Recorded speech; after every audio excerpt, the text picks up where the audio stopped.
thank you very much, Noah Hoffman, the political correspondent for The Sun. Kevin Curran's also with us, Professor of Cybersecurity at Ulster University. Hi, Kevin. Good afternoon, William. Noah was just mentioning there that there are various kinds of government ID schemes in various parts of the world. What's being proposed here as a smartphone-based digital ID card, if I can call it that, is that still rare, though, amongst all of that digital activity in government? Yeah, a lot of countries do not have a centralized national ID system, but of course Estonia and many others do. And it's not without precedent. Even in the United States, for 21 years, they have an e-verify system, which is exactly what this scheme seems to want to do. It's where the identity documents for any person going for a job in 10 states in America rolled this out. It's been out since 2004. So it's a way to verify that someone has the correct visa requirements and work permit to work within the country. But there's a lot of issues with that, actually, in America as well, where people who were legitimately eligible to work have been refused work and whatever else. So we've had precedents of this in other countries again. But of course, civil liberty campaigners, of course, are opposed to any of this. But in some ways, it's like a solution looking for a problem. Because what we have, of course, is national IDs like passports. And you might think, well, surely a passport will, if you're a British citizen, that means you're allowed to work. But of course, we have a lot of people on visas and they don't necessarily have a British passport, but they actually are eligible to work here. So this is kind of a scheme to try to make a linkable, verifiable credential that anyone can check online. But it does nothing for the shadow economy, really, for the people who just will pay cash, will hire these people. Yeah. We can get this information to verify that someone actually is. Anyone who is checking documents, like we do at Ulster University, we check the visa requirements. We get the eligibility. We're able to cross-reference it with third-party database. We are able right now, and have been for many years, able to check if someone has the right to work in the UK, and we do not proceed if anyone, because of the fines which are imposed. This proposed database doesn't speed it up, and it doesn't really make any difference. We have those processes and checks right now. But why wouldn't it speed it up? If I'm an employer and I do want to check, I take your point that if I want to break the law, I'll go and break the law anyway. But if I want to check if someone has the right to work in the UK and I simply say, well, show me your digital ID, which on the screen will say right to work, that's the end of my checking. Fair enough. It might speed it up by a few minutes or whatever else. It's the cost. We're seeing costs here of $1 billion upwards and the rollout again. So again, I'm just thinking, maybe the government could save money or whatever, there could be benefits. And I'm not in the camp either of the civil liberty campaigners as well, because the government have all the information they need on me. They have from my driving license. And I also don't see the governments as nefarious always. I don't. I try to obey the government and its rules, and sometimes they try to push out schemes. So I'm not opposed to every scheme, but I'm also looking for cost efficiencies here. And me, if I was in government tomorrow, this would not be one of the schemes I would be pushing for efficiency and for government savings. What about data concerns? Some raising lots of concerns about how the government might hold your data, and then there could be hacks, there could be breaches of centralized data systems. Yeah, it's another centralized database with very clean information and useful information, with my ID, my social security number, whatever else. But, the government also have all that detail in the Home Office. But it's spread out. It's spread out across government. Yeah, but it's still in a centralized database, really, and so have the tax office and everything else. And all these databases have been scraped already by our foreign states. Don't worry about that. They have the details again, but every new clean data set is useful. But we have ways to secure things again. It's not necessarily, that it's gonna leak. But no, I'm not so much worried about the security aspect because, again, most of our data is online, whatever else, It's just maybe I question the value for money for such a scheme. And of course, it's going to cost to run this. There'll be a cost to run this system. Maybe I'm seeing 100 million a year. Is that what you're saying? 100 million a year? I haven't seen that number, but would it be a commercial company that would get the contract? Usually everything is being outsourced. Even the data is being outsourced to third parties So on the the whole cloud, whatever country's else. adult information, every adult in the country, given to a corporate company to run data. Well, that's the era we live in. I mean, about 6 months ago, the payroll system for the military in the UK was backdoored, right? So all the payroll data is, and a lot of data on military personnel. The company who implemented that and were running it and maintaining it were French. Not even a UK-based company again. And we So had a data breach. yes, we did, yeah. Yep. Yeah. So that's not exactly encouraging, is it? No, I mean, it's like everything You else. The sound more quite information blasé online. about this whilst telling us we've had this already and there has been a data breach already. Shouldn't that make you less blasé about the government doing this? No, because I know the complexity involved in modern systems again. I know how much data is out there and people have no idea as well. And I'm more worried about my bank. But we do have systems in place which can actually secure our data. I mean, in all my years, my account has never been drained yet. Banks have great, systems and checks in place as well. But, we are moving to, where everything is online. That's important to us, really, and our finance. And, we haven't even gone near the cryptocurrencies, whatever else. So, Yeah.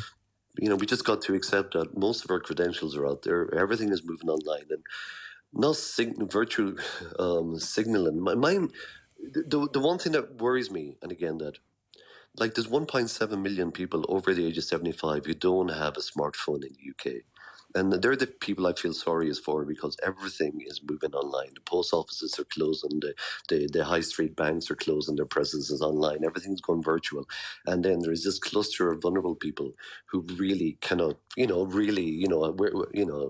you expect an 80-year-old to deal with multi-factor authentication, to download an authenticator app, to go back in and, whatever else. And all these systems require all that now because, Yeah. of course, that security comes at the expense of, ease of use. And there is a lot of people, again, who will, not be able to do a lot of things in the future because everything requires a smartphone going forward. The sales pitch for this is quite interesting. I see the Tony Blair Institute involved in recent days in arguing for this kind of technology. And as I said to Noah a minute ago, the analogy seems to be doing for government what the banks have done with their banking services over the years in terms of access and the way in which you encounter government, digital government, which means with these smartphones and the apps on them, you'd be able to find solutions faster. You'd be able to report potholes. You'd be able to avoid spending hours navigating pretty opaque systems or paperwork-based systems, and get faster responses, get faster interaction with government. That's the pitch anyway, a move from analog government to digital government. It's quite a pitch. It is. It is, in some ways you can't argue with that. If it works, fine. But we do know when governments get involved with technology, and I've seen this so much, where the UK government just a few weeks ago had to roll back on the requirement for Apple to put a backdoor into their messaging platform, into their system. And of course, that's impossible. All the experts in cyber were telling them, no, this is crazy, crazy. And the English government had to roll back on it. Now, let me give you the other example that affects every one of us every day and wastes our time. The European Commission, in all their wisdom, decided that we will make life more secure online for everyone. What we'll do is we'll pop up a cookie pop-up on everyone's screen, and they have to click OK or accept or reject. And that will make everyone more secure. And all it does is waste their time, makes our browsing less seamless, and it does nothing for security because they didn't listen to security people. They just wanted a law going through, and they hadn't got a clue that a cookie pop-up does nothing. Where GDPR came along later and was much better, and it says let's fine companies if they're relaxed with their data, they process more than they need, and all these good things. Put the onus back in the companies, not a simple pop-up on screen that everyone clicks through on. Governments often get things wrong, especially about technology, because, of course, it changes so much. But of course, it's incredible for us how often they get these things wrong.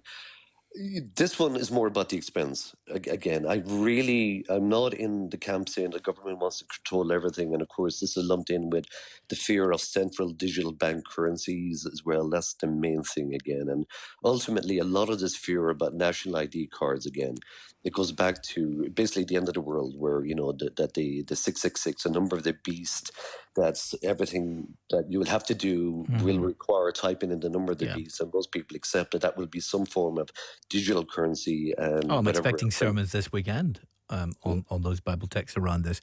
But, just finally, Kevin, it's one thing if you happen to like the government that you have at present and you happen to think, I can trust those guys with my data.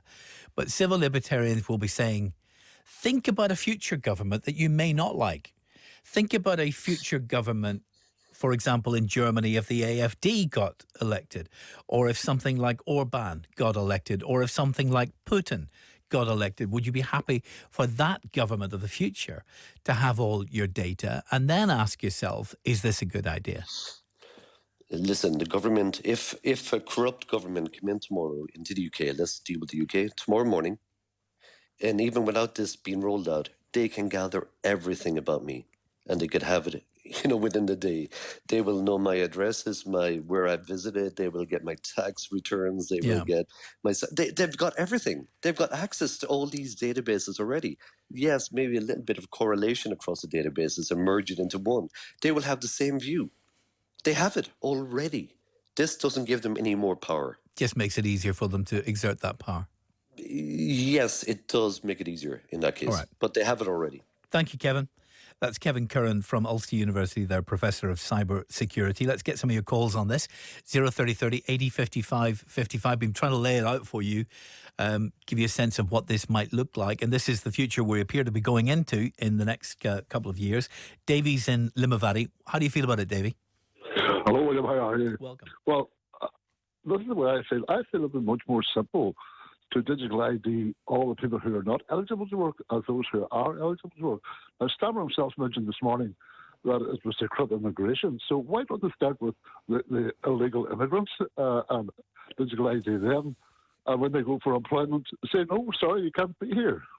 Well, Chris, you wouldn't need to give a digital ID to an illegal immigrant. If someone is illegally in the country, then you deport them, you arrest them, detain them, deport them, right? That's what the government will do in the case of people who are illegally in the country. Yes, but that's not happening. That's a different point. Why is that not happening in greater number? But maybe the proposal you're making, Davy, is why give this digital ID to every British citizen? Why give it to non-citizens more generally? Why not give it to non-citizens? Exactly. So that they can be the group that is checked. And the other point, how are we here in Northern Ireland? Well, it's all right, because that goes entirely against the Good Friday Agreement. Would it? Well, it certainly would. How so? Well, how are we going to control people who come in from Southern Ireland who are they not going to be employable here anymore? Well, under these rules, they would need if they're in the jurisdiction of the UK, they would need, if they're an adult, a digital ID. Exactly, yes. So is that going to, what about a bus driver coming across the border? Does he need a digital ID? Oh, I see what you mean. Well, I think the rules that are being proposed here, Davy, by the government are when you're hiring someone in the jurisdiction of the UK as a worker, when you're hiring them, right, you have to check their digital ID in the future. Obviously, if the bus driver was hired in Dublin, say, and was crossing the border as part of their job, that's different. They're not hired in the jurisdiction of the UK. Okay, so then what about the contractors, the brickies, the joiners and all, who come up here to work on a daily basis? Coming and going. Thousands of them. And they're working part of the time in one jurisdiction and cross-border in the other. Yep. These are going to be issues. So there's issues here that haven't been considered. I mean, I think Stammers went off on one to avoid people voting for the Reform Party in England. I think he's trying to please the people, and he's not actually pleasing them. He's just making things worse for himself. Interesting. Thank you very much, Davy. Somebody here says Crawley's missing the point. Northern Irish people do not all identify as British. No, we're not missing that point. I asked a question about the Brit card. We're not even sure at this point if it is going to be called a Brit card. But this, if you look at your driving license, you have a very different looking driving license in Northern Ireland to the rest of the UK, because we had some of those symbolic flag issues, you'll remember, around the driving license. And they found a way around that to respect the uniqueness of our situation in Northern Ireland. So, yeah, it's an issue. But is it an irresolvable issue? We've resolved that issue with other kinds of cars in the past. Why not this one? Jim's in Lisburn. Hi, Jim.